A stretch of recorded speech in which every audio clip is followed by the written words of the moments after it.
हाय दोस्तों, college news में आपका स्वागत है। दोस्तों आज इस वीडियो में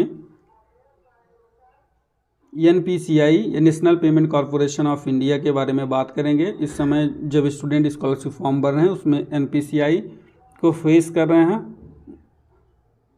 सो दोस्तों आपको बता दें कि जो एनपीसीआई है वो क्या होता है, इसे कैसे ठीक किया जाए, क्यों, क्या ये ज़रूरी है, क्या एनपीसीआई नहीं करेंगे तो मेरा पैसा आएगा कि नहीं आएगा, इन सब के बारे में इस वीडियो में बात करेंगे। सो दोस्तों आइए वीडियो को लेट किए बिना आगे बढ़ते हैं।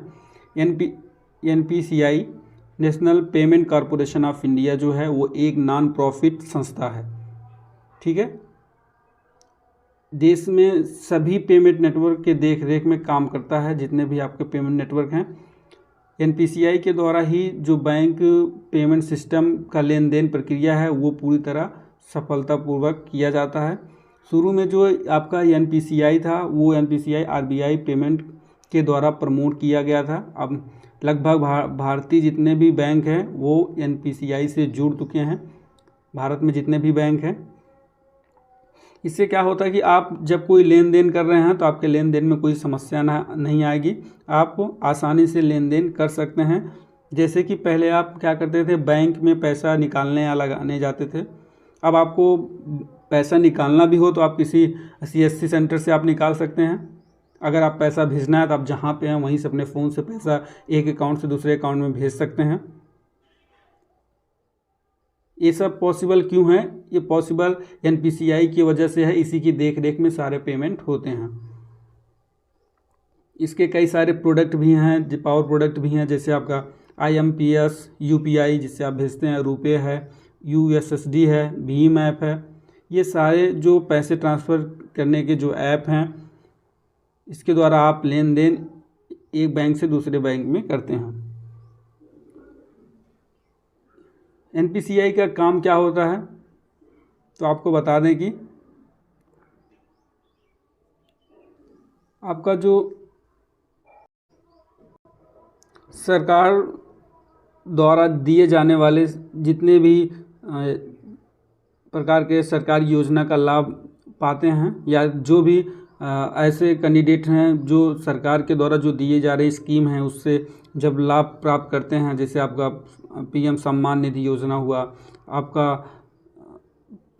आवास योजना का जो पैसा आता है वो, बाकी और ढेर सारी चीज़ें हैं, वो जो एनपीसीआई अपने खाते में कराए होते हैं उन्हीं के बैंक अकाउंट में पैसा आसानी से आ जाता है।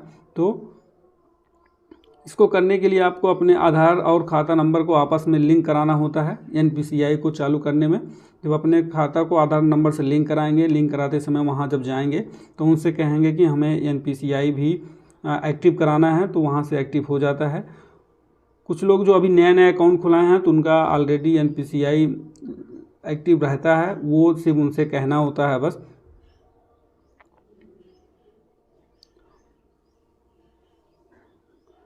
एनपीसीआई का मतलब क्या होता है?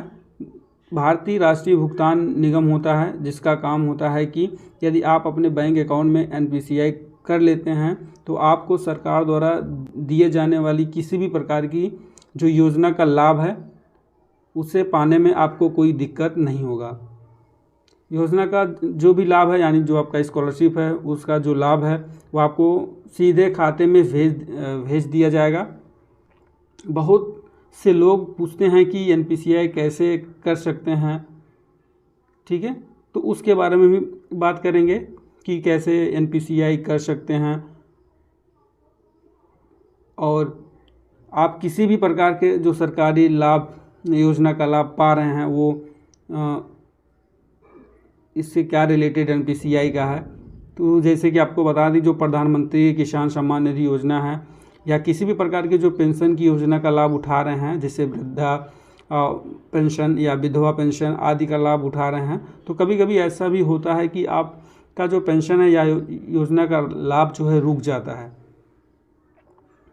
ऐसे बहुत लोग हैं जो नहीं जान पाते हैं कि जो योजना का लाभ है वो किस कारण के द्वारा रोक दिया गया, किस कारण हमारा जो लाभ है वो नहीं आ रहा है, योजना का जो लाभ है, और अभी तक मिला क्यों नहीं। ये बहुत सारे क्वेश्चंस होते हैं।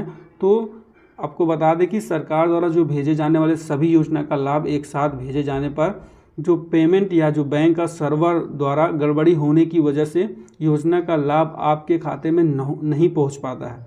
तो या बैंक खाता खोलते समय NPCI ना करने की वजह से भी कभी कभी आपका योजना का लाभ जो है रोक दिया जाता है। तो ऐसे में मैं आपको बताना चाहता हूं कि आप इस योजना का लाभ आसानी से उठा सकते हैं। आप NPCI करा लें। NPCI कराने से आप अभी करा लेंगे, बाद में भी आपको इसको लेके परेशानी नहीं होगी। जब भी आप किसी योजना का लाभ उठाना चाहेंगे या आपको किसी बैंक में पेमेंट का लेन देन करना है, ट्रांसफ़र करना है, फिर उस समय भी आपको कोई दिक्कत नहीं होगा। आपको इसको लिंक कैसे कराना है, सबसे आसान में बताएं कि आपको सबसे पहले जो बैंक आपका है, जैसे आपका SBI है या यूनियन है या पंजाब नेशनल बैंक है, जो बैंक है उस बैंक में आपको जाना है। वहाँ पे जो फॉर्म देते हैं उनसे आपको कहना है कि मुझे NPCI आधार लिंक फॉर्म चाहिए, तो वो आपको फॉर्म दे देंगे। उस फॉर्म को आपको भरना है। जैसे ही उस फॉर्म को आप भरेंगे, भरने के बाद पीछे आधार कार्ड लगाएंगे, पैन कार्ड लगाएंगे, वो लगा के उसके बाद आप मैनेजर के पास जाएंगे, उनसे कह देंगे कि मुझे NPCI लिंक या एक्टिव कराना है, तो वो आपका फॉर्म जमा कर लेंगे। जो भी वहाँ पे फॉर्मेलिटी होगी उसे पूरा करेंगे, उसके बाद आप चले आएंगे। 2 से 3 घंटे में आपका NPCI जो है वो एक्टिव हो जाएगा, लिंक हो जाएगा। साधारण भाषा में या सिंपल भाषा में बात करें तो आपके अकाउंट से आपका आधार कार्ड लिंक करवाना होता है और उसमें एक ऑप्शन होता है, उसे एक्टिव करना होता है। बस इतना ही काम होता है और कुछ नहीं होता है NPCI। और NPCI आप बहुत ही ज़रूरी है, तो उसको करवा लीजिए जो अभी तक नहीं करवाए हैं। सो दोस्तों, वीडियो में इतना ही। आशा करता हूँ वीडियो आपको पसंद आया होगा। वीडियो को लाइक एंड सब्सक्राइब करें, बाद में बेल आइकन को प्रेस करें जिससे आने वाले सारे वीडियो का नोटिफिकेशन आपको मिलता रहे। जय हिंद, जय भारत।